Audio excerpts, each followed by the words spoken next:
हाय दोस्तों। आज की हमारी कहानी है रहस्यमय कमरा भाग 2। मीरा उसी आखिरी कमरे में खड़ी थी जिसका जिक्र उसकी बहन ने किया था। कमरे से निकलने की जद्दोजहद में वह सभी कमरों के दरवाजों को खोलती बंद करती आगे बढ़ती जा रही थी। तभी किसी ने उसका हाथ पकड़ा और बोला, सही रास्ता वह है। उसका हाथ थामते ही मीरा जैसे भयमुक्त हो जाती है। तुम कौन हो?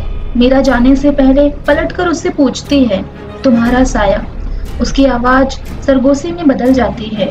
मगर साया तो साथ साथ चलता है। मैं भी तो तुम्हारे साथ हूँ। उसके होठों की हसीन मुस्कुराहट पर मीरा का दिल तेजी से धड़कने लगता है। अचानक मीरा की आंख खुली तो वह बिस्तर पर थी और उस समय भी उसका दिल तेजी से धड़क रहा था। वह पसीने से नहाई हुई थी। आंचल से पसीना साफ करते हुए घड़ी पर नजर डाली। सुबह के 4 बज रहे थे। यह कैसा अजीब सपना था। मीरा ने उबासी लेते हुए आंखों को मसला तो हाथ से आती सम्मोहक और जानी पहचानी खुशबू पर वह चौंक उठी। यह वही खुशबू है जो मैंने पहली बार अपने बालों में महसूस की थी और जो अब मेरे सीधे हाथ से आ रही है। मुझे याद है कि सपने में मेरे सीधे हाथ को उस अजनबी ने पकड़ा था। वह मन ही मन बड़बड़ा रही थी। उसे याद आया वह अजनबी जो उसके सपने में आया था। बेहद हसीन सम्मोहक आंखें जिसे देखकर इंसान सम्मोहित हो जाए। होठों पर बिखरी खूबसूरती जो किसी भी इंसान को दीवाना बना दे। न जाने वह वाकई इतना हसीन था या फिर उसके मामले में मीरा के जज्बात भड़क रहे थे। यही सोचते हुए मीरा की आंख लग गई। सुबह उठी तो उसका सिर दर्द से फटा जा रहा था। मीरा, तुम्हारी तबीयत तो ठीक है?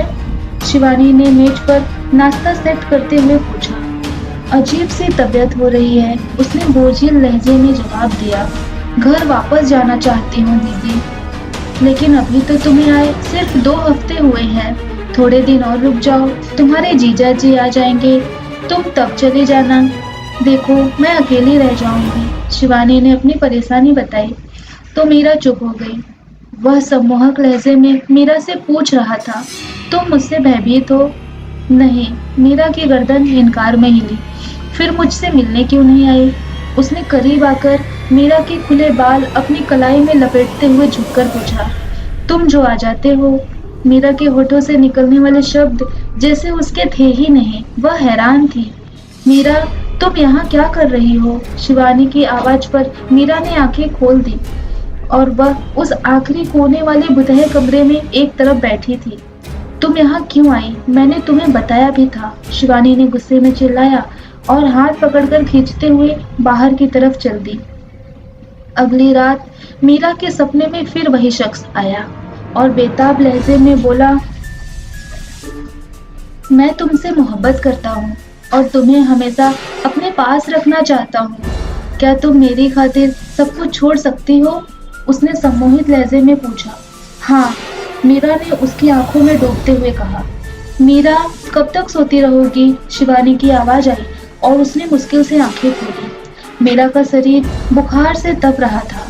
शिवानी ने जैसे ही अपना हाथ मीरा के माथे पर रखा, वह अंधेरी में डूबती चली गई। दोबारा होश में आने के बाद उसने दीदी के साथ जीजाजी को भी देखा और शिवानी ने उसे बताया कि 2 दिनों तक बेहोश रहने के बाद तीसरे दिन उसे होश आया है। उसी शाम कासिम बाबा मीरा को देखने आए। मीरा को आंखों में देखते ही उन्होंने पूछा, वह तुमसे मिलने कब आता है? यह सुनते ही मीरा सफेद दाढ़ी वाले बाबा की तरफ हैरानी से देख रही और धीरे से बोली, वह कौन? तुम सम्मोहित हो बेटी। यह हो ही नहीं सकता। जिसके सम्मोहन में तुम हो वह तुमसे मिलता न हो। उनके होठों पर एक रहस्यपूर्ण मुस्कान बिखर गई और मीरा उनसे सारी बातें कहती चली गई। बाबा ने मीरा को एक ताबीज दी। ताबीज पहनने के बाद उसे अपने अंदर ताकत दौड़ती महसूस हुई। शरीर का भारीपन कम हुआ और तबीयत में भी सुधार हुआ। उसी रात मीरा को फिर से सपना आया और वह दोनों उसी आखिरी कमरे में थे। तुमने यह ताबीज क्यों पहन ली? यह तुम्हारे और मेरे बीच दीवार की तरह है। इसे उतार फेंको, मैं तुम्हारे पास आना चाहता हूँ। उसकी आंखों से छलकते आंसू जैसे मीरा के दिल पर गिर रहे थे। हो सकता था कि वह उसके प्यार भरे शब्दों के जादू में डूबकर ताबीज उतार फेंकती कि उसी समय उसे दादी की बात याद आई और उसने मंत्रोच्चारण शुरू कर दिया और उसकी आंख खुल गई। अगले दिन मीरा कासिम बाबा से मिलने गई। कासिम बाबा ने थोड़ी देर कुछ पढ़ा और फूंक मारकर नरमी से बोले, अब कैसी है तबीयत बेटी? ठीक हूँ बाबा। वह फिर तो नहीं दिखा? मीरा ने जवाब में पूरा सपना कह सुनाया। बाबा ने कहा, तुम पर से उसका सम्मोहन खत्म हो रहा है। तुम यह ताबीज कभी मत निकालना। अब वह तुम्हें कभी परेशान नहीं करेगा। लेकिन वह मुझे परेशान नहीं करता, मीरा ने कहा।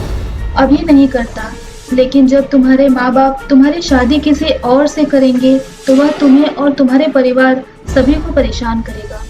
लेकिन क्यों? मीरा ने हैरानी से पूछा। इसलिए कि वह तुमसे प्यार करता है। तुम भी उसके सम्मोहन में पड़कर उसे चाहने लगी हो। बाबा की गहरी नजरें जैसे मीरा के अंदर उतरकर सच को पा गई थी। उस रात मीरा को कोई सपना नहीं आया। सुबह उठने पर उसके कमरे में वही जानी पहचानी खुशबू आ रही थी। अगले दिन मीरा जीजा जी के साथ दिल्ली लौट आई। दिन बहुत सुकून से गुजर रहे थे। 2 साल बाद मीरा की शादी का दिन आया। शादी की तैयारियों में उसने ताबीज निकाल कर रख दिया। मेहमानों की अफरा तफरी और हंगामों के वजह से वह ताबीज पहनना भूल गई। थकान के कारण बिस्तर पर पड़ते ही उसे नींद आ गई।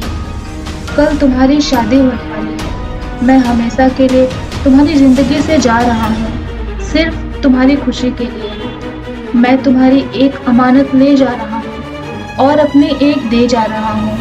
वह तुम्हें हमेशा मेरी याद दिलाएगा। जब कभी मुझे तुम्हारी याद आएगी मैं तुमसे मिलने आया करूँगा, लेकिन मेरी वजह से तुम्हें कभी कोई परेशानी नहीं होगी। उसके इन्हीं शब्दों के साथ मीरा की आंख खुल गई। मीरा के शरीर से वही खुशबू आ रही थी, बहुत तेज, जैसे वह बहुत समीप आकर गया हो। मीरा उठी और ताबीज की तरफ बढ़ी, लेकिन अब वह वहां से गायब था। उसकी जगह सोने की एक नाजुक चैन रखी हुई थी। वह ताबीज ले गया और चैन छोड़ गया। आज मीरा की शादी को 8 साल हो चुके हैं। मीरा के पति रौनक बहुत अच्छे इंसान हैं। अब भी मीरा को कभी कभी अपने हाथों और कपड़ों से वही खुशबू आती है। रौनक को लगता है यह खुशबू मीरा अपने मायके से लाती है और घर वालों को लगता है यह कीमती परफ्यूम मीरा को रौनक लाकर देते हैं, जबकि उस खुशबू की हकीकत सिर्फ मीरा और उसकी बहन शिवानी को ही पता है।